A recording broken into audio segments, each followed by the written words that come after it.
everyone, and welcome back to Jazz, Rags, and Blues by Martha Mier, Book 1. And today's lesson is Lesson 2, and we're going to cover page 4 and 5 in the book today, Don't Want to Leave You Blues. All right, so before we get started, a couple things we always like to look at first at the beginning of the piece of music. Underneath the title, it says mournfully with a slow blues swing. So the key there is swing. So notice in parenthesis, 2/8 notes equals a triplet. And underneath that triplet, quarter note and an eighth note. So basically what that means whenever you see swing is you do not have even eighth notes. They are uneven. They're long and short. Hence, under the triplet, you've got a longer note, that little quarter note, followed by a shorter eighth note. And so we talked about this in the previous lesson about swing and how to do that. So the first thing is counting. So notice 4/4 times, so we have 4 beats per measure. So before you even play swing, you want to make sure you can count the swing properly. So since there are eighth notes in the piece, we are going to be counting 1 and 2 and 3 and 4 and.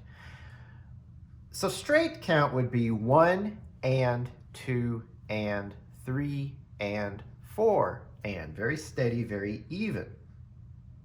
But when you do swing, it's going to be 1 and 2 and 3 and 4 and 1. So the and is shifted. It's not halfway between beats 1 and 2.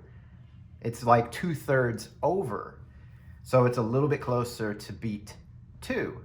In the case of the and of beat 1, it's shifted a little bit over. So there's a couple ways you could say it. You could say long, short, long, and that's kind of helpful because, it makes you kind of think, the first note is long and it is going to be longer, and the second eighth note is going to be shorter. But one thing that always stays true and never changes is the numbers, the beats themselves, the big beats, 1, 2, 3, and 4. Those are always long, and then the ands are short. So that's always going to be the case. And the only thing it affects really is anything that is on a half a beat. So typically that's eighth notes because they are half a beat. But anything that comes in on the and will be affected. So sometimes that could be an eighth rest. So if the eighth rest comes in on the and, the eighth rest can be a little bit shorter because we said the and is shorter, right? It's shifted closer to the next beat. If you've got a quarter note that happens to come in on the and, the quarter note, well, that one actually takes a little more explaining. I actually need a particular example probably to explain that better than just off the top of my head, which we may encounter in this piece. Ties, for example. Ties are a big one. We will have ties here. So instead of me explaining them all right now, let's just dig in the piece, and when we hit one, we're going to dig into that a little bit more. And I'll explain it further. So first thing at the very beginning is the bass clef. The left hand plays. Actually, I'm going to go through this left hand now, and it's actually going to be pretty brief because the left hand is almost the same throughout the whole piece. You've got this pattern, note-wise and rhythm-wise, it's very repetitive. Now, the first thing I want you to notice in the left hand is just how low it is in the bass. It's way down here. So middle C is right here. This C that you're going to be playing with your fifth finger is actually 2 octaves lower. So here's middle C, 1 octave below that is here. I should do this with my left hand. And the C that is written there in our music is actually down here. Now notice it's with your fifth finger. And your thumb is going to be on the G above it. And they're played together because they're written vertically there. Notice beat 1 is the C and G twice. Now I'm not going to swing it just yet. I'm just going to stick with notes here for a second. Now in beat 2, you've got C and A played twice. So the thumb just goes up 1 note to A. Notice your C is consistent. And then it's back to the C and G twice. And then C and A again. And the next measure, C and G twice. So there's a pattern here. Now when you get to beat 3 in measure 2, it's a quarter note, and then you're off on beat 4. That pattern is consistent throughout the whole piece, more or less. So what I want you to do is go down there again here with your C and G, but I want you to take your thumb on the G And what I want you to do is this. Now, I'm not playing even eighth notes, I'm swinging it. But notice I'm going back and forth between the G and the A. The reason for that is because that's what's going to be moving in this pattern. Got to get used to that thumb doing that movement. Your pinky is just going to be staying here on the C. It's not going anywhere. Our thumb is a very clumsy, heavy finger. But in this case, it needs to have this light feeling of sort of bouncing back and forth. So you definitely don't want a lazy thumb for this pattern. So a good practice is just doing that. I'm almost putting a little bit of staccato in there. Now when we get to the overall feel of the piece, that might be open to interpretation. If you want to do a staccato left hand, that's not true staccato, but it's got some bounce. Or if you do indeed want to make it more mournfully, just like it's saying there at the beginning, notice the difference? I'm sort of dragging it out. But in both cases, I've got the swinging eighth notes and my thumb has to be moving back and forth. So if I put the count into that eighth note pattern there in the left hand, it's 1 and 2 and 3 and 4 and 1 and 2 and 3 and then you're off on 4. Now go to measure 3 and measure 4. Measure 3 and 4 are the same pattern, just shortened a little bit, right? You just have the eighth notes on beats 1 and 2, and then the quarter note on beat 3. But it's the same C and G, and then C and A, and then back to C and G. So again, measure 3 is just 1 and 2 and 3 and 4 and 1 and 2 and 3 and 4. Measure 5 is the same pattern. The only difference is you've gone up to F and C. But even look at my thumb. My thumb is going to be playing the same pattern, going up from a C, one note to a D, and back to a C. So it's the exact same thing, it's just you're on different starting notes. And then measure 6, you're back to where you started. So you definitely want to practice going from a C and a G to an F and a C, and back to a C and a G. So the patterns are not difficult, but what may be difficult is jumping back and forth between those patterns. So definitely getting used to doing this. If you can do it that fast, you're in really good shape. Now measure 6 again, 7 and 8 are all just like the beginning. More specifically, exactly like measure 3. So there's measure 6 and then measure 7. And make sure you get off on these quarter rests. It's going to be really important. Measure 9 goes up one note, but it's the same pattern. Listen to it. So it's D and A, and then D and B. That's the exact same pattern, the same intervals. Measure 10 is the same, but notice we go to G and D. Now measure 10 has one little difference, and that is beat 3. You might even have to circle it, because the temptation at this point is to do this in measure 10. See, I went back to the D with my thumb, but that's not where it goes. It goes up, a little different right there. G and F, a seventh apart, almost an octave. So your thumb pattern in measure 10 is D, E, F. And I put it together. So you might have to circle that, because that will sneak up on you, because you get used to doing the same pattern. And then what happens at measure 11? Just like the beginning. Measure 12, top of page 5. Measure 13, this is the F and the C, just like measure 5. And then we're back down to same thing as before. Measure 15, same. 16's the same.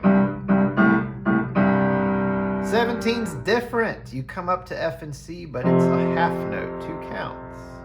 And then move up one note each, G and D for another 2 counts. And then measure 18, you're back down to C and G. Measure 19, F and C. Measure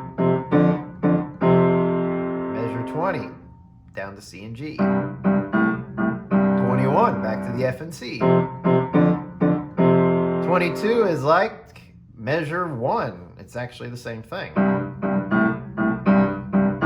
And then on the last measure, C and G, hold the pedal down, and you're going to come up and hit E, B flat, and D right here. Now, it's important you hold the pedal down, because if you don't have pedal, what happens when you lift? The C and G are gone. C and G, the composer wants the C and G to be part of the overall sound. So I'm lifting my hand, my pedal's down, and then I've got this chord. Now, before we do the roll, there's a squiggly line on the left of that chord. You see that? That is a roll. But let's make sure we got the notes first. When you do a roll, you want to make sure you've already outlined your whole entire chord. So the chord is 5 on E, 2 on B flat, and the thumb on D. You want to use this fingering. Now, if you have extremely large hands, you probably could get away with something like 5, 3, and 1, but I would recommend sticking with this fingering. It works very nicely. You want a nice, even feel when you go for a roll, because you want the roll to be nice and even. So a roll, if you've never done a roll before, here's how it works. One note at a time, starting with the bottom note. So it's going to be E, followed by B flat, followed by D. Now it's going to be a lot faster than that. Easier said than done, right? So there's a lot of little factors involved when you do a roll. I'm going to try to cover as many as possible, because even though this is how you do it, again, easier said than done. Several things you got to think about. Like I already said, you want to already have the outline of the notes. You don't want to be down here and then you just aim for the 5 on E and think, well, I'm playing one note at a time, so why do I have to go to all the notes? But you don't want to do this. Even though you know the notes, if your hand's here and you're reaching for each note, it's not going to be a very smooth, even roll. Okay? Have it already outlined. Now I've got more control, going faster. Now here's one of the hardest things about a roll is it's supposed to be light. Most rolls are light. This one is even marked with P, piano, soft. So we want that to be light and be soft. But to do that, that is not easy in the beginning if you've never done a roll. I've always said you got to get the notes first. And that usually means playing something loud. So once you have the chord, okay, so like I said, for the roll, you got to have the chord, the outline, then start breaking it up one note at a time. Make sure it's even, not, you want all to be like the same value, the same length, like the same rhythm. Now, the pedal is holding the notes down, so I could do this. I suggest still holding them down with your fingers. After all, it is a half note. The way it's written is supposed to be like this. So I'm going to go ahead and say, go ahead and do that. You could get away with this, but I'm not going to recommend it, at least not in the beginning. That's something I would give you the option of doing once you've mastered doing the roll. But since you're learning it here in the beginning, let's hold down the notes. All right, so even this. And it doesn't have to be fast right now, but you got to work on evenness first. Now, once you feel comfortable with that and they're all even, that's when you slowly start making it faster and lighter. Now, it's probably up to you if you want to decide faster first, lighter second. You might want to do them both individually instead of saying, okay, now lighter and faster. That might be too much information to handle. So I can go loud and faster. Again, as you do it, as you speed up, the evenness is key. All three notes, are they equal volume? Even though we're loud right now. And are they, again, coming in at the same time? Feeling. Now, I'm talking about not musical feeling. I'm talking about actual touch. Do you feel that all three fingers are in control? Do you feel like if there's one that's weaker than the other and you're just getting lucky with it? Be honest with yourself and work it out so that it feels firm. All three fingers. Notice I'm dealing with a pinky and a thumb here. They're opposite fingers. Thumb, like I said earlier, big, heavy, clumsy. Pinky, tiny. So you got this feeling that all three fingers are feeling solid and equal, and you also will hear that in your playing. Now, if you're to that point where they're even and they're faster, start going a little softer. This is where it gets hard. Because again, our three fingers are not balanced fingers, not naturally. We have to kind of rewire, rework that. So when you're getting softer, this is where it gets challenging. Analyze. Now, so that's the goal right there. But what happens if this occurs? My second finger was too loud, so that means less pressure on my second finger. Or what if this happens? Too loud on the D, my thumb, less pressure on the thumb. I gotta soften up. You might be thinking, oh my goodness, how do I do this? I can't do it. So in this case, slow down. You may have to work now the volume before the speed. Go back to slowing it down. But no matter what you do, the evenness, every note's the same tempo. That is very, very important. Now, if you can get it soft, start working on it going faster there.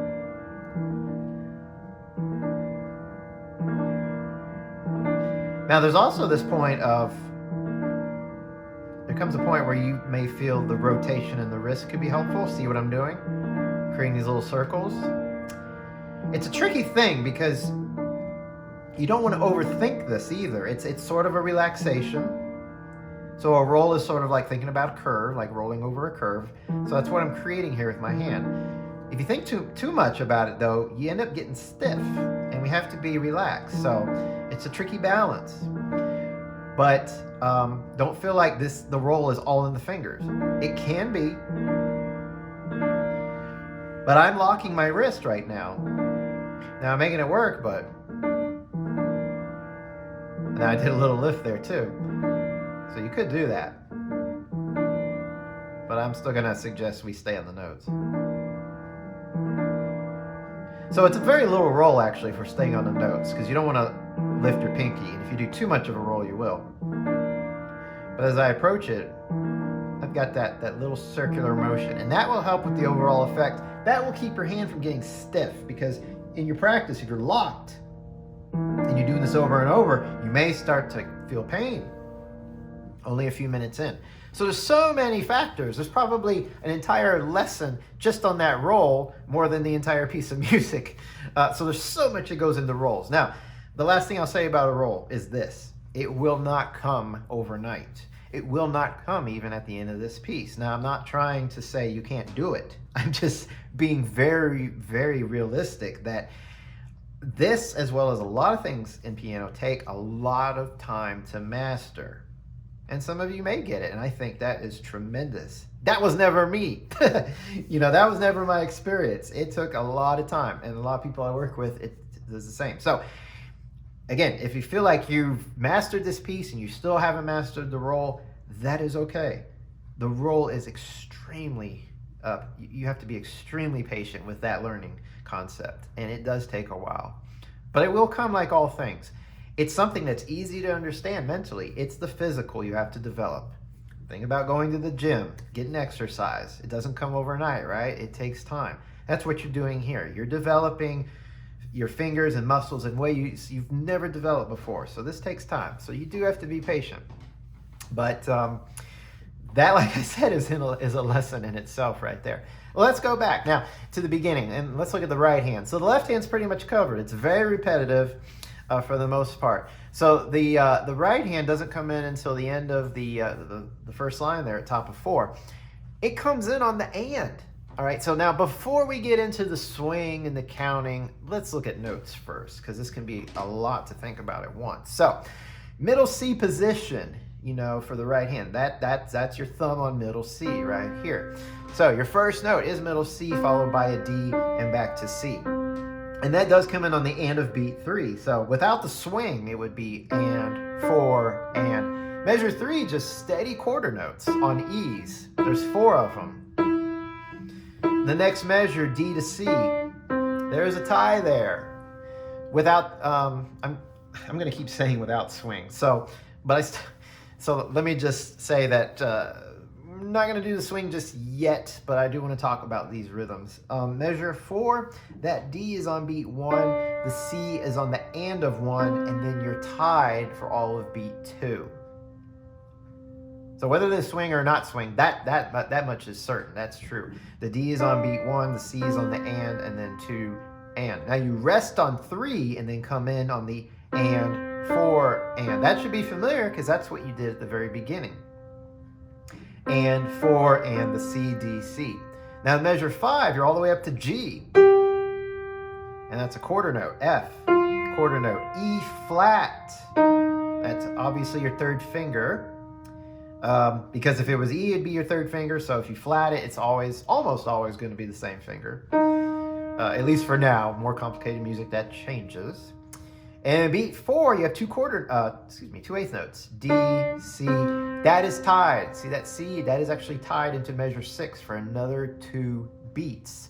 Now at the end of measure 6, it's just like the beginning. You got the rest, and then and, 4, and. In fact, this is kind of repeating the beginning, because here, just like measure 3, measure 7, 4 steady quarter notes on E, and then measure 8, the D to C. Now that one's tied again all the way to beat 4. You hit C again, and then 2 on C sharp. In measure 9, bring the thumb under to D. Very important, because we're going all the way up to this B flat with our 4th finger. So again, at the end of measure 8, thumb on C, 2 on C sharp, bring the thumb under to D. And that's 1 and 2 and 3 and 4. All kinds of ties in measure 9. So the B flat comes in on the and of 3, you hold it on 4, and then the and of 4 is this A with your 3rd finger. And then measure 10, G, 2nd finger for 3 counts. Beat 4, tricky, because you got to take your thumb up to the same G and quickly play a triplet. So a triplet is 3 notes to a beat. 3 even notes. A lot of times we just say triplet. The hardest thing I find with triplets, well, there's a couple hard things, but one of the hardest things is it's 3 notes to a beat. It's not 2 notes to a beat. It's not 1 note to a beat. It's not 4 notes to a beat. Most of our music, rhythmically, is divisible by 2 or 1. But a triplet is 3. So when you're counting 1 and, that's basically 2, counts or 2 symbols, however you want to say it, per beat. 2 halves. But this is thirds. So there's no way of counting it, at least that's ever been developed that I'm aware of. There's 3/4 time, and there's 6/8 time and all that, but we're in 4/4 time. So we're stuck with 3 notes to 1 beat. And it's really tricky. So a couple things about the triplet, if the triplet's new for you. 3 even notes for a beat. Even is the key. Once again, I'm talking about evenness here. You can't go, that's like swinging 8th notes. They're even. They're all equal. Whether it's slow or fast, they're equal. So if you find yourself going, that's not equal. Okay, so check yourself. Number 1, am I playing 3 even notes? Now the other thing is, it's within a beat, right? The only way to count it is triplet. But still, that's not really following the 1 and 2 and. Where is the and of beat 4? Well, it's not even halfway between the A and the G. it's a little bit closer to the A than the G. Mathematically, it's really hard. It can be done, but mathematically precise almost takes away a human element too. So I don't like getting into that kind of detail, the mathematical detail of this rhythm, because then it just gets too rigid and too stiff. So I'm a little loose when it comes to triplets, but not too loose. There's still a fine line there. The evenness is important. So what does a triplet rhythm have in common with the other rhythms or the other counts in 4/4 time? The only thing it's divisible by is 1. In other words, the big beats. So in measure 10, you probably need to practice going about the counting without the ands. So in other words, the G there at the beginning of the measures with the second finger, make sure we still keep our fingering when we look at these notes. So I'm just going to count 4. 1, 2, 3, triplet 1. Go on to beat 1 in your next measure. If you don't do that, you risk the end of the triplet either being too fast or too long. Okay, so you can't determine if it's a triplet accurately if you don't go on to the next note and beat in the next measure on beat 1. So you got to go on there too. So once again, notice I said triplet evenly within beat 4. So I'm gonna try to tap this out. Let's see if I can do this so you can see it as well as hear it. So 1, 2, 3, triplet 1. I started with my thumb on that G that dotted half note, like I said not to. But anyways, I'm focusing on the rhythm now. But yeah, I'm gonna put that 2 on G. So once again, 1, 2, 3, triplet 1. Now if I take out the triplet and I just say beat 4, you can hear what that sounds like. 1, 2, 3, 4, 1. That C on beat 1 is so important because I got to be right there. If I go before, then I've messed up my triplet. So the C on beat 1 in measure 11 almost can tell you if you're doing that triplet right or wrong. If it falls right on beat 1, there's already a 50% chance that you've got that triplet. I say 50 because I can still do another rhythm and still end up on beat 1. But there's a much better shot that your triplet is accurate if that C ends up on beat 1. If that C does not end up on beat 1, you've messed up your triplet 100%. So hopefully that makes sense. So it's vital you always go on to the next note. Now when you add the left hand, which we do later, that's going to be tricky because, like I said, if you're counting the ands in this measure in particular, it's not very, what's the word I'm looking for? I don't want to say compatible. I can't think of a better word right now, but that's kind of accurate. The counting in your left hand versus the counting in your right hand is not very compatible. So 1 and 2 and 3 and triplet 1. Now I made it work because I've been doing this for so long.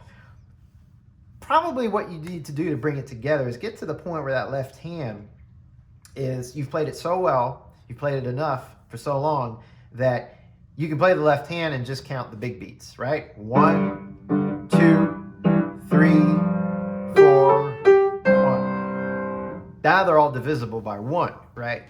So you get to that point. So you really have to build this up. Again, this is if you're having a hard time with the triplet. If you can feel that triplet in that space and you're good, then you're good. But if that triplet is a new concept and just wildly out there, which in a way it is, that's how I would tackle it. Okay, you're going to have other triplets in the piece. For the most part, they're all on beat 4, but for the most part, some of them are actually identical in terms of how the measures put together. In other words, like measure 10 with the left hand and all. But I do see measure 18 is a little different, so there are some differences. So we'll move ahead and tackle those when we get there. Okay, so hopefully that is helpful in measure 10, but we're going to encounter some more triplets here in just a second. Going on to 11, back to the right hand. So we've already talked about going right to beat 1 in measure 11. So that's your 4th finger on C up here. Now you stay there for beat 2 and beat 3, and you're going to hit that same triplet again. When you get to measure 12, don't let that sneak up on you. It's C again, but B flat as well. 3 and 4 on B flat and C. But it is the same exact triplet. Same notes, G, A, G. Okay? At the end of measure 12, triplet again on beat 4. This one's tricky because of where you're going in the next measure. So you've got to take your thumb up to C. Now it's the same pattern where you have C, D, C. That's similar to G, A, G, right? But you're going to an E flat and a G. 3 on E flat, 5 on the G. That's a little tricky too. Just to make sure those two notes are solid together. Notice there's a little crescendo there, so I want that E flat and G to be a little bit louder. You're building up into that, so it's got to be strong, got to be confident, it's got to be sure of itself. Again, if your triplet's faulting, that may not. So, but it's still the same idea where it's on measure 4. You're resting in the left hand. You've come off the same pattern. But now your left hand changes here, and we'll get to that when we do the hands together. On measure 13, so 8, E flat and G. On beat 2, D and F, 2 and 4. Now look at my 2 and 4, they're right there. This is going to take some finger work though. Curved fingers. And beat 3 is C and E flat. That's an E flat because remember the rule. If a note is flat in a measure, that same note remains flat until the end of the measure. So this is still an E flat and C. 1 and 3 is the fingering. Again, this measure is going to require some fancy finger work. 3 and 5, 2 and 4, 1 and 3. If you haven't done a lot of that, this may feel weak. You may find yourself wanting to do different fingering.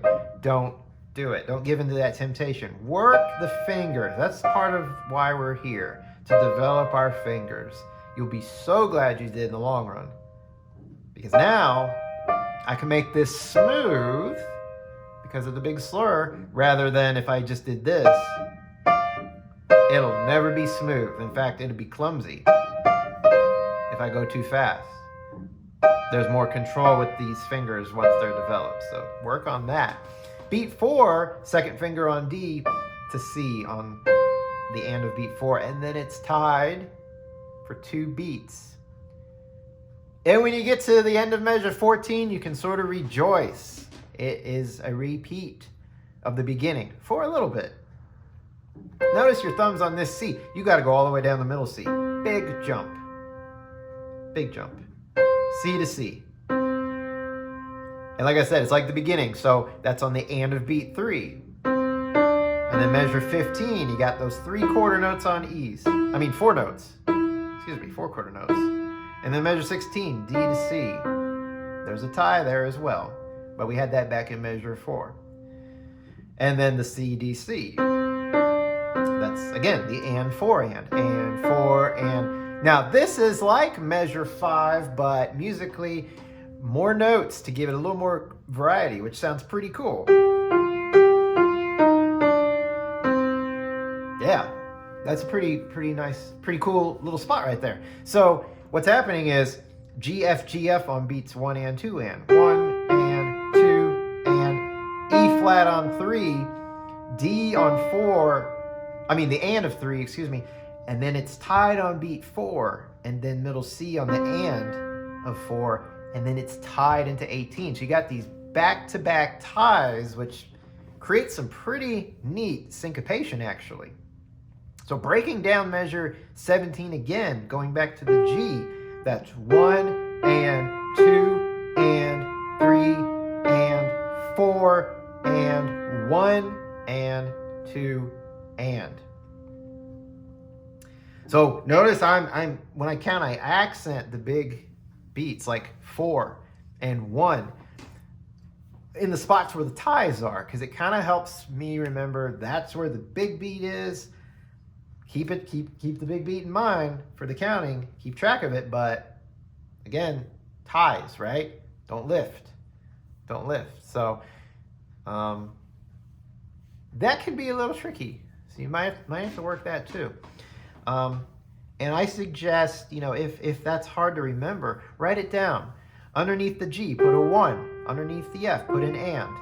And the ands, by the way, you don't write out the word and. I like to write a plus sign for ands in music. Simple, easy. It doesn't get crowded. I don't have to draw much. So one under the G, and under the F. 2 under the G, and under the F. 3 under the E flat, and under the D. 4 under the D that's tied. But obviously you're not going to play it. But beat 4 is there. And under the C, and then in measure 18, 1 and 2 and written under the C. Of course, know that it's tied. Then in measure 18, you've got a 8th rest on beat 3. And here we go with a tricky little spot, because we got a triplet again. Now you've got middle C coming in on the and of 3, and this triplet is E flat, F, F sharp, and I'm gonna go all the way to that G. That is tight. Look at this. Not a good sound, I know. I should play all 5 notes. You're using all 5 fingers, but it is not probably outlining notes that we're used to. I'm probably more comfortable doing something like this, right? But in blues music, everything's a little tight, because you start creating these tighter, bluesier sounds. And on a piano, that means your fingers are going to be in close quarters. Before you even work on the rhythm or anything else, you got to just get used to this fingering on these notes. Specifically right here, the 3, 4, and 5, that's tight. So the C and E flat are spread out, and even the F. But once you get to F, F sharp, and G, that'd be a good exercise right there. Those are weak fingers, and they're playing in close quarters. So just doing that several times would be a great exercise. Now I'll go ahead and point this out, since we're talking about notes. In measure 19, look what happens at the end. Did you notice that? It's actually the same notes you played coming up in 18. So what's happening in 19 is you've got a G for 2 counts. It's tied into beat 3. Then you play the G again on the and then you have the triplet. Now, G flat is the same as F sharp. So at the end of 18, you had an F sharp, right? Well, that's that key. At the end of 19, you've got a G flat. Same key, same finger. So what's happening is the triplet in 19 is you're going backwards. You're going down the triplet you came up in 18. So that G flat, like I said, is the F sharp. There's F. Look at the second to last note in 18. That's an F. E flat, look at the beginning of the triplet in 18. That's E flat. And then in 20, you're going to do a middle C. Well, that's where you started in 18, middle C. So you're coming up, and then you're going down. It's like you need to memorize that. If you memorize that, you save yourself so much headache from reading these notes. Because reading an F sharp and a G flat to me is a headache. When I look down at the piano, I'm just like, it's just the same key. So sometimes it's easier down here than it is on the page. This is one of those examples. Now that's just the notes and the fingering. We still got rhythms to worry about. So again, the triplet. This is tough because now you've got an 8th note before the triplet, and I haven't even begun to mention swing. I'm just putting it in straight, these rhythms right now. So in 18, I'm going to do that again, straight. I've got this C that's already tied from 17, right? So I'm going along at 18. I'm going 1 and 2 and 3 and triplet 1, all the way up to G in the next measure, right? So I'm trying to figure out how can we practice going from making sure that 8th note. I tell you what, I know exactly what to do. The swing is actually going to help us. The swing on that 8th note, that middle C is going to help us. So Let me finish up the right hand notes here, and then I'm going to get into the swing on the right hand, and you'll see exactly what I mean. But actually, in this case, yes, it'll help us. All right, so 19, we're there, and then we're coming out of it. Back down at 20. At the end of 20, that thumb's got to go all the way up to this C, 1 octave higher. You hear that? It's the same notes you played in 18, just 1 octave higher. Same rhythm too. 21, we got a G quarter note. Another one, but it's tied. So the rhythm there is 1 and 2 and 3 and... Well, that's a similar idea, isn't it? It's almost the exact same thing as 18 and 19.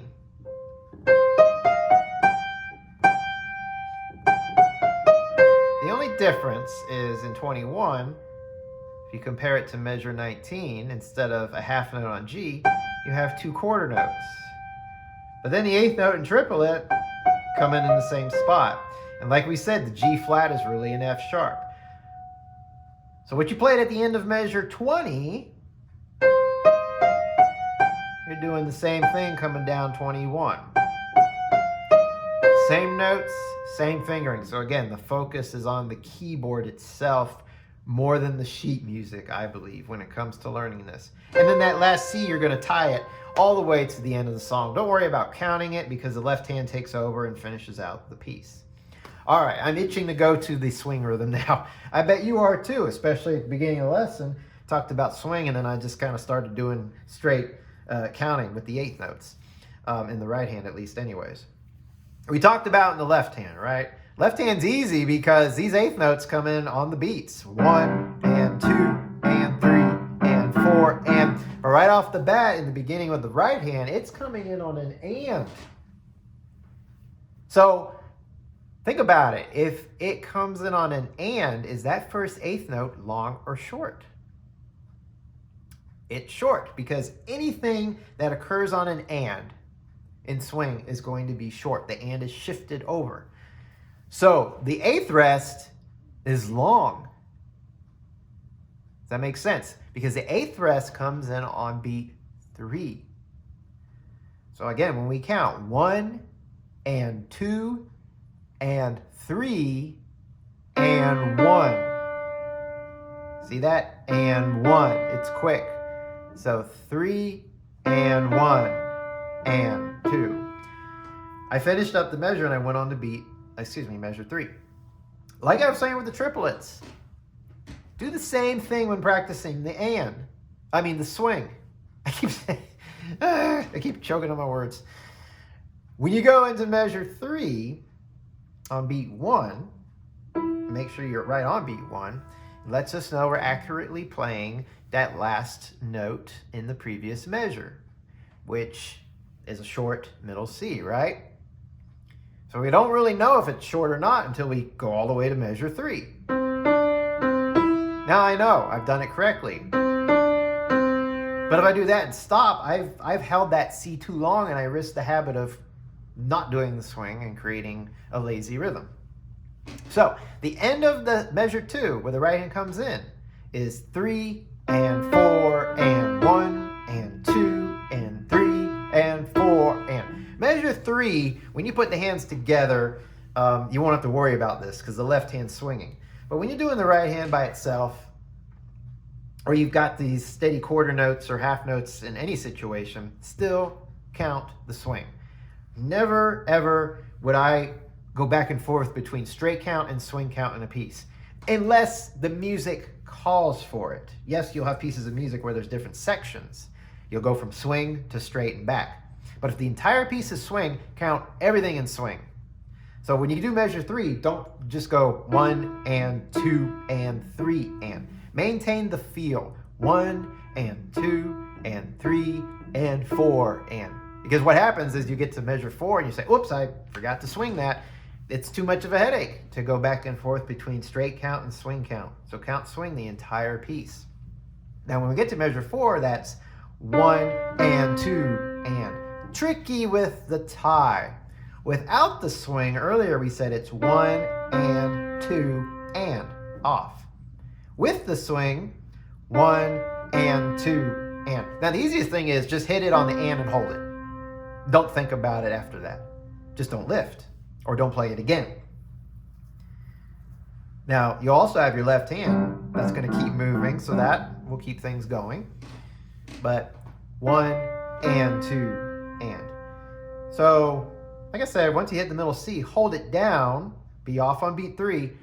But when you come in on middle C, that's what you have to be precise with. So if you're counting swing, you should be okay. 1 and 2. Now put the notes with it. 1 and 2. Remember, middle C comes with the and. Like I said, you're off on 3 and 4 and 1 and 2 and 3 and 4 and 1 and 2. So a couple things there. Measure 4 into measure 5 is just like the beginning. Rhythmically, very much so. Different notes here, but they're the quarter notes. Now at the end of measure 5, that's 4 and 1. I'm stressing beat 1 because I need to know where beat 1 falls into play. But I'm not playing that note. I'm holding it. It's tied, right? Now again, when you add the left hand, your left hand will play on beat 1. Sometimes, I think I said this already, but sometimes hands together can be easier in some ways. So I'm holding on measure 6. I'm off on beat 3, and then once again, like the beginning, and 4 and 1 and 2 and 3 and 4 and 1 and 2 and 3 and 4 and 1. So there, you don't have the rest. You don't have the rest like you had, in measure 6. So in measure 8, you're going all the way to beat 4, and then you're going to hit that middle C again. So in measure 8, it's 1 and 2 and 3 and 4 and 1. And you got that tricky cross under. Make sure you get the thumb on D. So in measure 9, it's 1 and 2 and 3 and 4 and. Now, that time I accented the B flat because there's an accent there, and I also said and a little bit louder. So I'm really bringing out, that's with the 4th finger, that B flat because the music's calling for it. This is not untypical of certain syncopation. That B flat is coming in on the and of beat 3. It's not coming in on a strong beat, but musically it's meant to be strong. Musically, we want that push because that actually is a very, very cool effect. So in addition to accenting it, and 4 and, I am actually going to remind myself by counting it a little bit louder. So bring that out in measure 9. 1 and 2 and 3 and 4 and 1. And remember, 4 is not played, it's tied. And then you move to the A on the and of 4, and then measure 10. 1 and 2 and 3 and triple at 1. Now that, like I said, can be a tricky measure. You're going from counting 1 and 2 and 3. So I suggest you could also go 1, 2, 3, triple at 1. Make sure that G's on the 2nd finger. You might have to make a note there. There's a couple ways you could do it. Like I said, you can probably just put the big beats, 1, 2, and 3. Line it up with your left hand since that's the one's playing. This is beat 1, 2, 3, and then 4. You could just say triplet, and then you're on beat 1. It's probably the best way to handle it to make it all come together.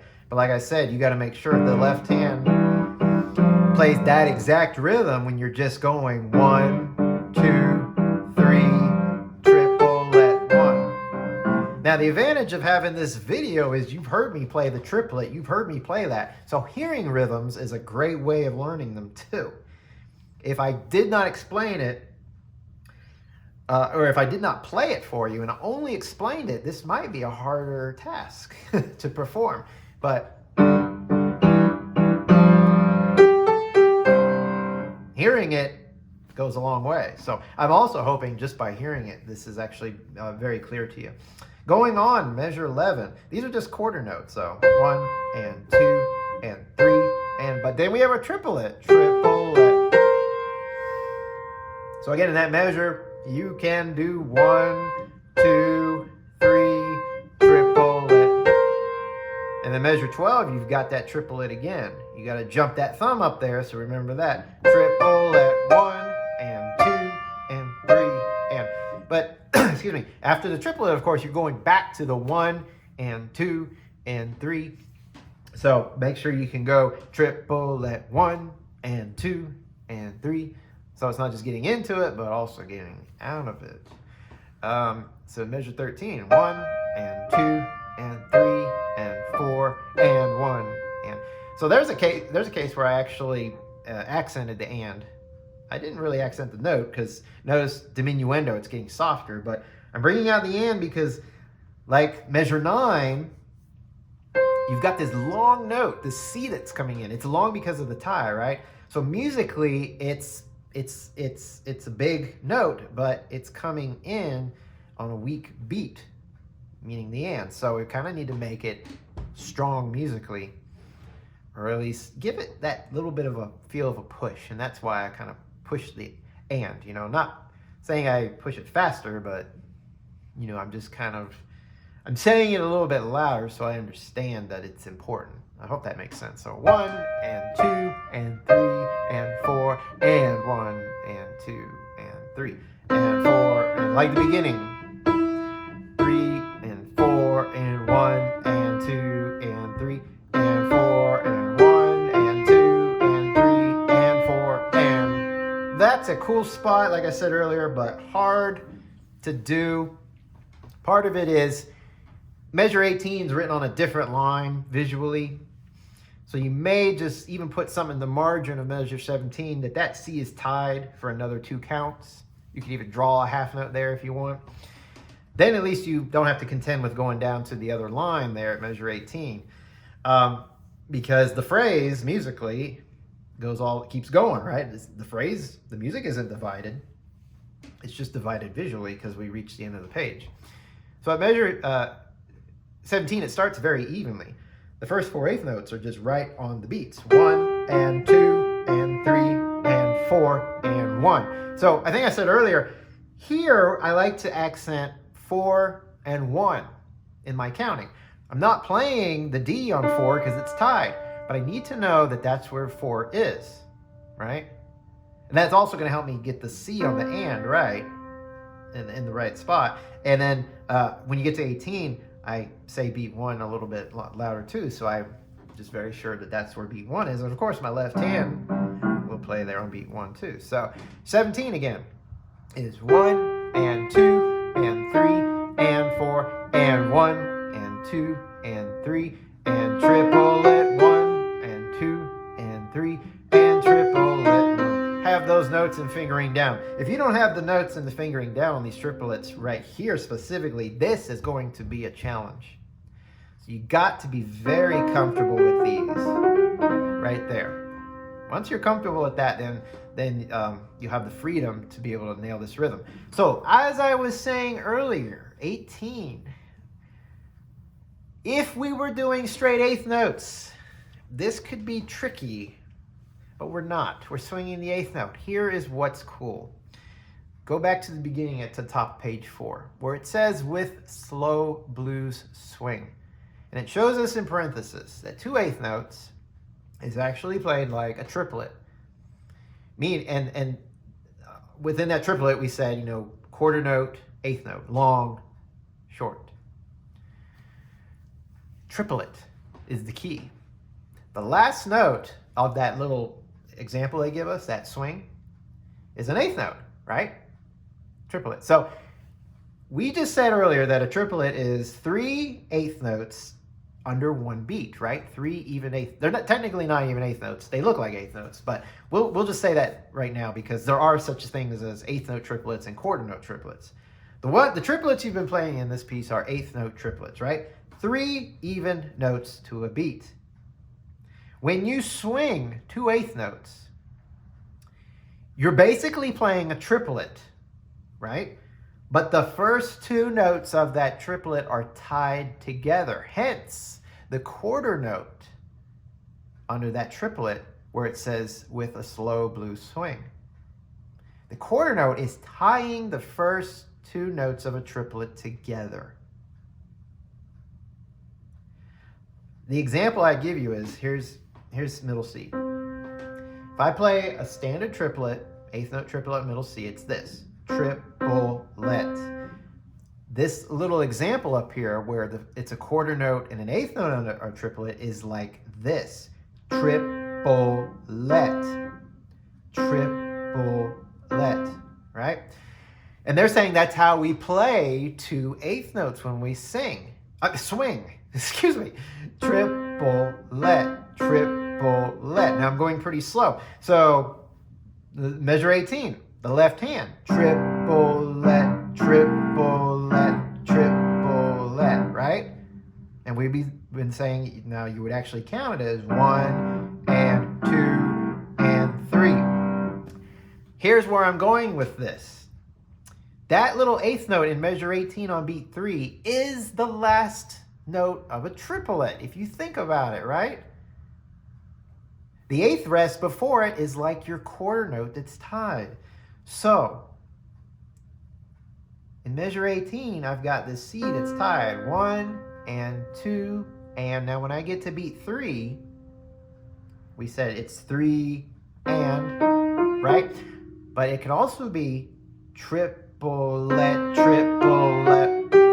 So that little C right there is like playing part of a triplet.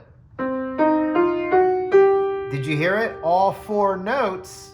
Now I'm not counting this G, I'm just going all the way to that G. But those four notes are equal. They're all the same length. And now look what happens in measure 19.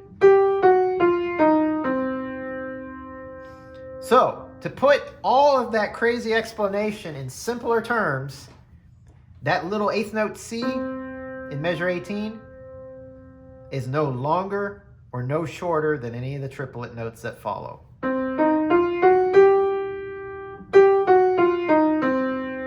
Same thing when we get to 20 and 21.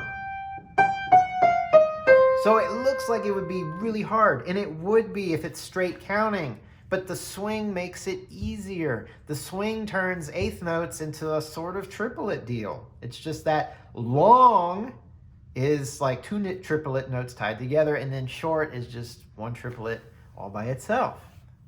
So that may make things more confusing than they were. Maybe, I don't know. Sometimes when I over-explain, it makes things more confusing. If it's still confusing, for you, please leave something in the comments, and I'll do my best to explain even more. I maybe have more ideas tomorrow. I have more ideas. I know I do, but sometimes they don't always come to me. But if you don't want to overthink it and just say, look, give me the simple terms, Doc. There it is. All four notes are equal. Now I put it in context with the left hand.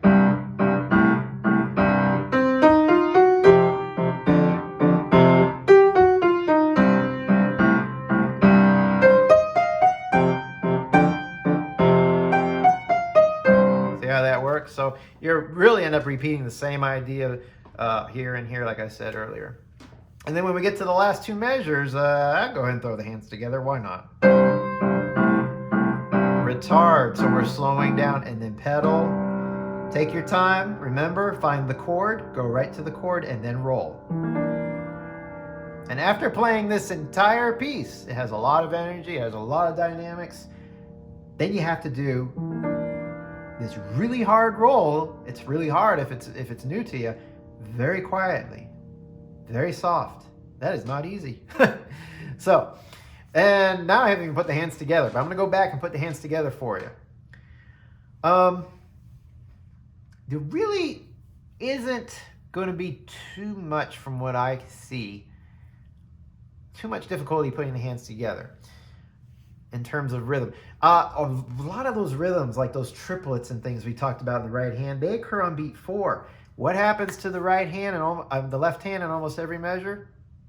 In beat 4, there's a quarter rest. So you're actually not doing anything complicated. The hardest thing is actually going to be getting off that quarter rest. You're going to be tempted to just hold on to the notes that you played right before that. All right, so I'm gonna put the hands together from the beginning and stop where there's a trouble spot, or a challenge spot, I should say. So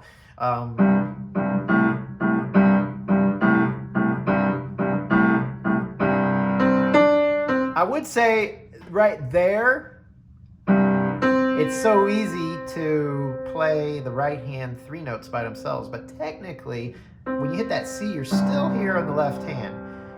Now, that's probably not a big deal. I could easily see this making sense as a solo, those 3 notes by themselves. If you want to follow the music, though, this is on beat 3, and you're still holding it when you come in on the and then you're off.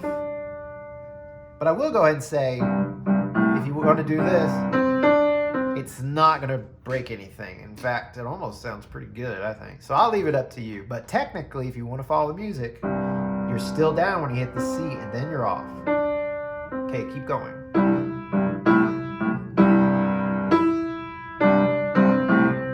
That's going to be hard right there in measure 4 because of the tie. Ties make things hard, especially when you're doing something different in the other hand. So beat 4, beat 1. Measure 4, beat 1. Together, both hands. On the end of 1, together. On beat 2, not together. And that's the challenge. Your left hand moves. When our left hand moves or plays again, our right hand wants to do the same. Got to keep that tie down. Accent it if you have to. For a while. You won't do that musically, but to just train keeping it down. Going on.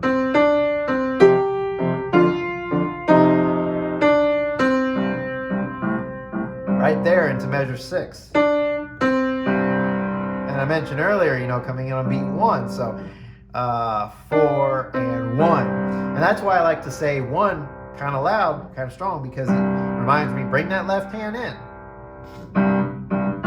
Keep going.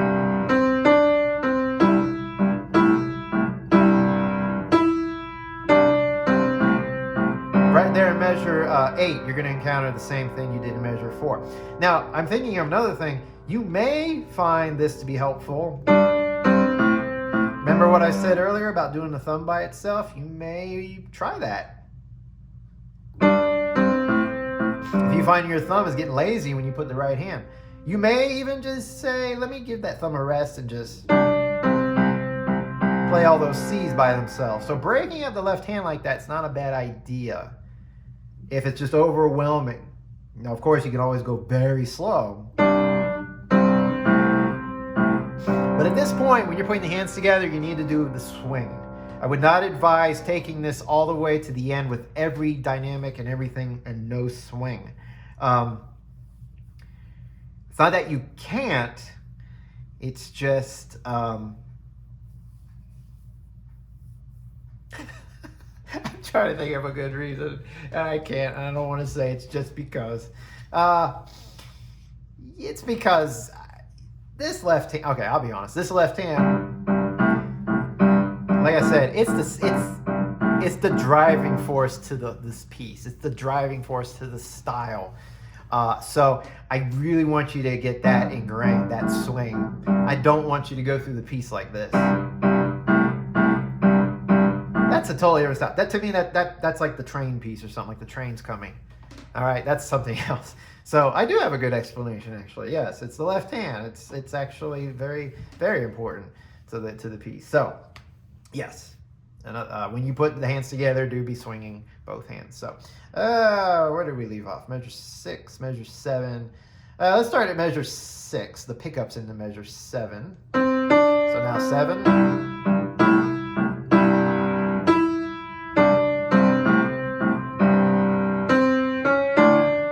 That's a hard spot, but there is a saving grace to it. We said the cross under to D. Well, your left hand moves up to D. It's nice when you have D's in both hands, right? And of course, you got the A also in the left hand. So it's still a hard place. You got to practice that. That's tricky too. We talked about the B flat, how to come in and approach that. But if you read the music and follow it exactly what it's saying, that's on 3, that's on the and then you're off, and you're still holding that when you're off. and then on the and then together in measure 10. And then we've already addressed this earlier in measure 10, hands together. 1, 2, 3, triple at 1 and 2 and 3.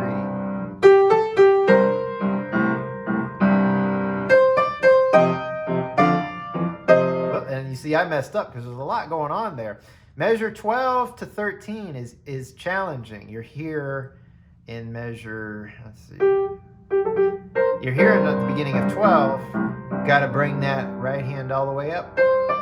And then the left hand comes up here, plus this E flat and G we talked about. So there's a lot going on there. Make sure you're solid on 13 first. Get this down. Make this feel good. Then work backwards. Then make sure that's good. And then back up to...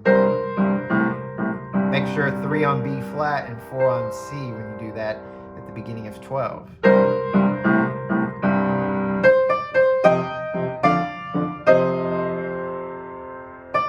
I almost wanted to switch my fingers there, but it doesn't switch in the right hand. So that's a hard line, a lot of jumping around that left hand. Then your right hand jumps down. Now it's like the beginning.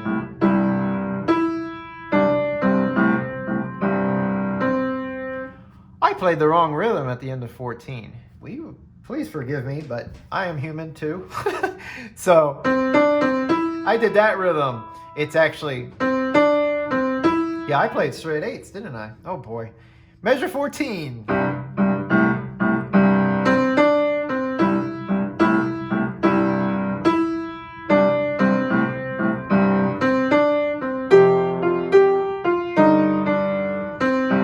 Hard spot right there.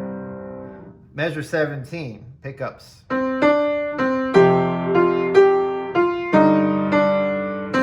Still the right hand is what makes it so hard. It's all those ties. Your left hand is only 2 beats and 2 beats, but that's just enough to throw off the right hand if your right hand's not really solid. Plus look at the dynamics, crescendo and diminuendo.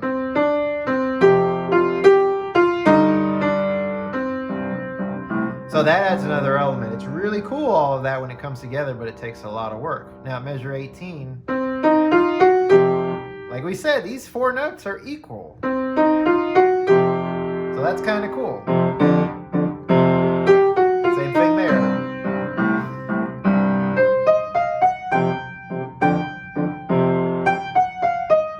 And here's our end with a retard, and then pedal.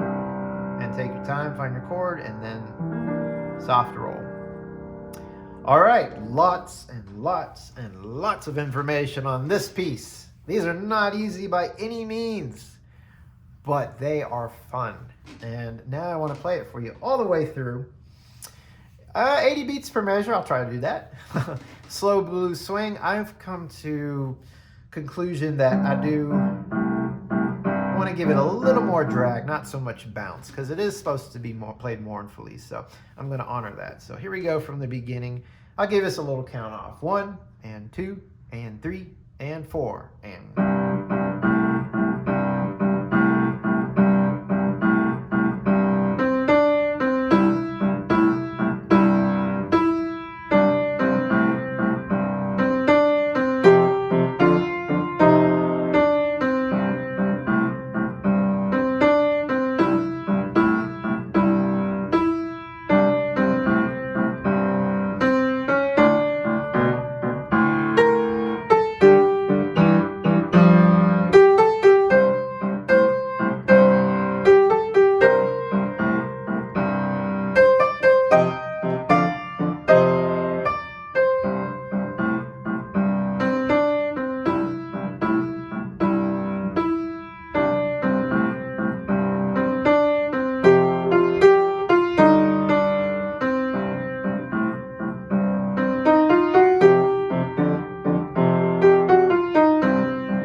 There it is.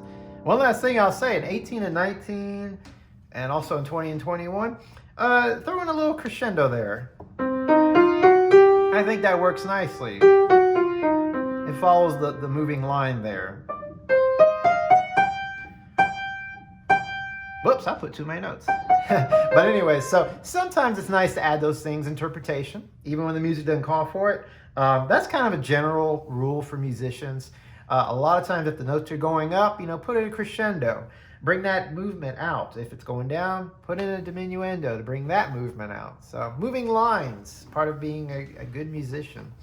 All right, so again, a lot of work on this piece, but the end result is it's a lot of fun to play. It'll teach you so many things, and will just really get you involved now into blues and, of course, jazz. And the rags, which are in this book, too, are a different style. We don't swing those eighth notes, so it'll be different. But a lot of the blues and the jazz pieces, especially the Martha Mier pieces, this is kind of the idea. So taking a lot of this right here and just going with it and building off of it.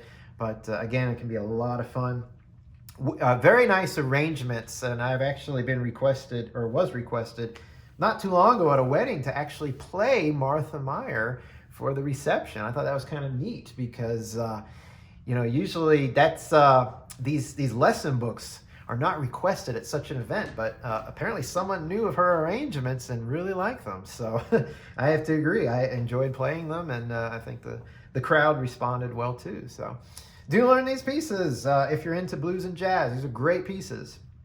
I look forward to, well, I wish you all the best as always, and I look forward to seeing you in the next lesson.